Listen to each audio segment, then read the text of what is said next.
Ingat, Paskah Yahudi Allah hanya lewat. Tetapi Ekaristi Yesus bilang bukan hanya lewat, tapi dia tinggal. Inilah perbedaan antara Paskah Yahudi dan Ekaristi yang sesungguhnya. Allah bukan hanya lewat, tetapi dia tinggal. Barang siapa makan tubuhku dan minum darahku, dia tinggal di sana. Kenapa? Karena setiap Ekaristi orang Katolik pergi makan korban Paskah.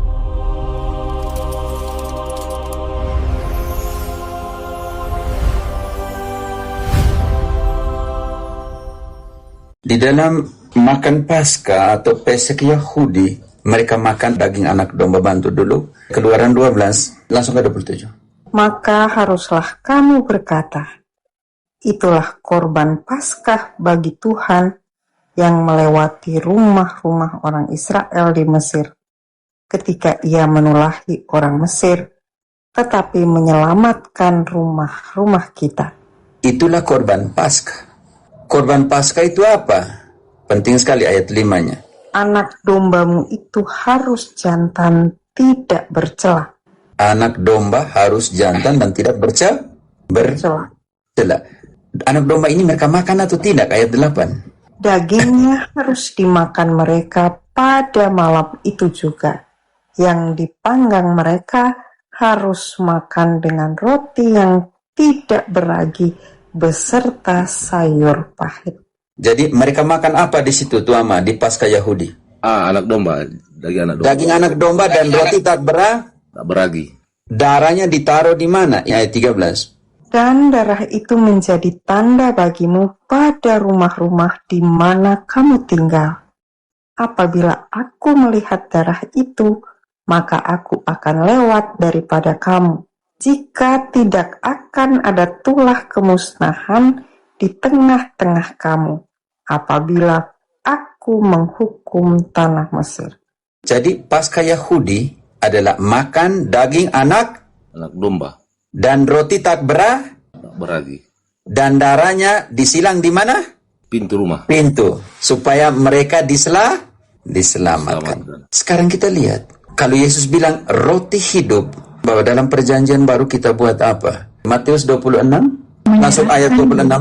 Dan ketika mereka sedang makan, Yesus mengambil roti, mengucap berkat, memecah-mecahkannya, lalu memberikannya kepada murid-muridnya dan berkata, ambillah, makanlah, inilah tubuhku.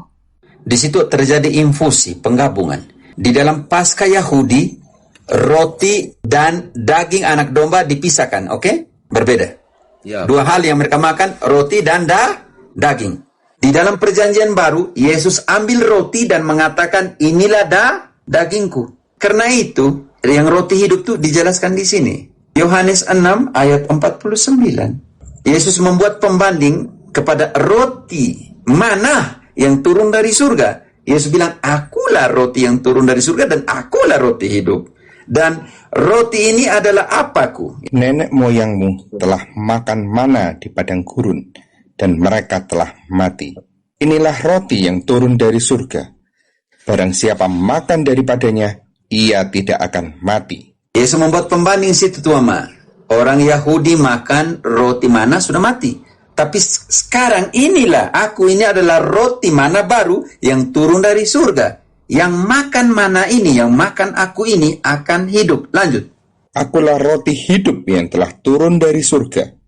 Jikalau seorang makan dari roti ini, ia akan hidup selama-lamanya. Dan roti yang kuberikan itu, ialah dagingku yang akan kuberikan untuk hidup dunia. Yesus ambil roti dan mengatakan, inilah tubuhku. Karena roti yang kuberikan adalah dagingku. Ayat 55. Dan ini benar-benar atau tidak? Sebab dagingku adalah benar-benar makanan, dan darahku adalah benar-benar minuman. Dagingku adalah benar-benar makanan, dan darahku adalah benar-benar minuman. Tuama. Karena apa? Karena ingat kembali dalam perjamuan Yahudi, Paskah Yahudi, Pesek Yahudi, mereka makan daging anak domba dan makan roti tak beragi. Yesus menggabungkan di sini, ambil roti dan mengatakan, inilah dagingku. Kalau itu Yesus adalah anak domba, mulai logika, oh dialah anak domba Paskah yang dikorbankan. Sekarang baru ke 1 Korintus 5 ayat 7. Buanglah ragi yang lama itu, supaya kamu menjadi adonan yang baru, sebab kamu memang tidak beragi. Sebab anak domba Paskah kita juga telah disembelih, yaitu Kristus. Siapakah korban Paskah kita, Tuama? Kristus. Kristus. Sekarang Yohanes 1 ayat 29. Siapakah anak domba itu? Sudah Kristus. Di sini menekankan kembali ketika Yohanes mengatakan, inilah anak domba Allah yang menghapus dosa dunia. Pada keesokan harinya Yohanes melihat Yesus datang kepadanya dan ia berkata, lihatlah anak domba Allah yang menghapus dosa dunia. Artinya seperti orang Yahudi dalam Paskah Yahudi makan daging anak domba dan roti tak beragi, kekristenan harus makan daging anak domba itu, yaitu Kristus. Tapi ingat, Yesus ambil roti dan mengatakan, inilah tubuhku. Sekarang, darah tadi dalam Paskah Yahudi dipasang di mana? Indri, yang kau siap kembali ke Keluaran 12 ayat 27, itu poin penting sekali. Oke, darahnya dipasang di mana? Di Tuama. pintu. Di pintu. Pintu. Sekarang, darah itu adalah darah perjanjian untuk keselamatan. Dan ketika aku lewat, ketika ada darah di situ, maka aku akan lewat dan tidak membunuh anak orang Yahudi. Aku akan menyelamatkan rumah-rumah mereka. Karena darah itu menjadi tanda Keselamatan. keselamatan. Dia tidak akan memusnahkan. Baca kembali ayat 13. Baca kembali ayat 27. Dan darah itu menjadi tanda bagimu pada rumah-rumah di mana kamu tinggal. Apabila aku melihat darah itu, maka aku akan lewat daripada kamu. Jadi, tidak akan ada tulah kemusnahan di tengah-tengah kamu apabila aku menghukum tanah Mesir. Darah menjadi tanda Keselamatan. keselamatan. Sekarang kita baca ayat 27. Tuhan lewat atau tidak lewat ketika mereka makan Paskah? Maka haruslah kamu berkata, itulah korban Paskah bagi Tuhan yang melewati rumah-rumah orang Israel di Mesir. Ketika ia menulahi orang Mesir, tetapi menyelamatkan rumah-rumah kita. Menyelamatkan apa? Menyelamatkan rumah-rumah kita. Artinya, rumah artinya orang yang ada di dalam. Oke, ini yang maksud secara teologis. Artinya, menyelamatkan keluarga Israel. Karena ada tanda apa di situ, Tuama? Tanda darah. Iya, darah. Jadi menyelamatkan rumah-rumah mereka. Ya, sekarang, ketika mereka makan Paskah, Allah lewat. Apa yang terjadi, Indri? Orang Israel buat apa? Berlutut menyembah atau tidak? Lalu berlututlah bangsa itu dan sujud menyembah. Karena Allah lewat. Dalam Paskah Yahudi, Allah lewat. Dan mereka berlutut dan menyembah. Karena itu, di dalam kekristenan, penyembahan tertinggi ada di Ekaristi. Tubuh dan darahnya di sana, dalam konsekrasi. Karena bukan hanya lewat, tetapi dia sungguh-sungguh ada di sana. Sekarang perjanjian. Musa mengambil darah dan mengatakan apa? Keluaran 24 ayat 8. Kemudian Musa mengambil darah itu dan menyiramkannya pada bangsa itu serta berkata, inilah darah perjanjian yang diadakan Tuhan dengan kamu berdasarkan segala firman ini. Sekarang Yesus buat yang sama. Dia ambil darah juga. Matius 26 ayat 27-28. Sesudah itu, ia mengambil cawan, mengucap syukur, lalu memberikannya kepada mereka dan berkata, minumlah kamu semua dari cawan ini.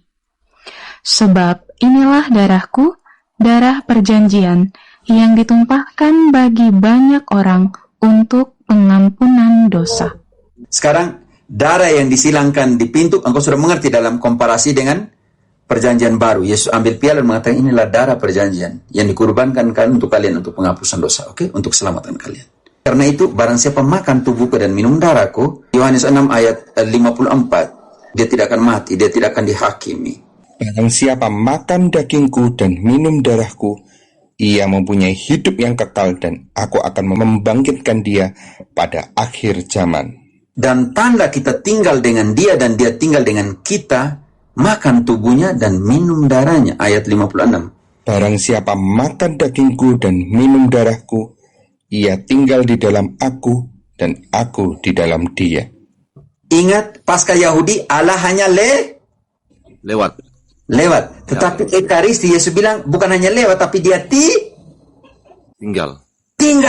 Inilah perbedaan antara Paskah Yahudi dan Ekaristi yang sesungguhnya.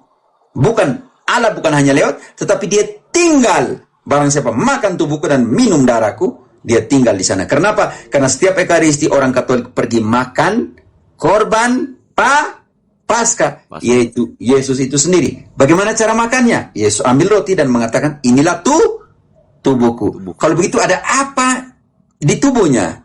Ada apa di rotinya yang jadi tubuhnya?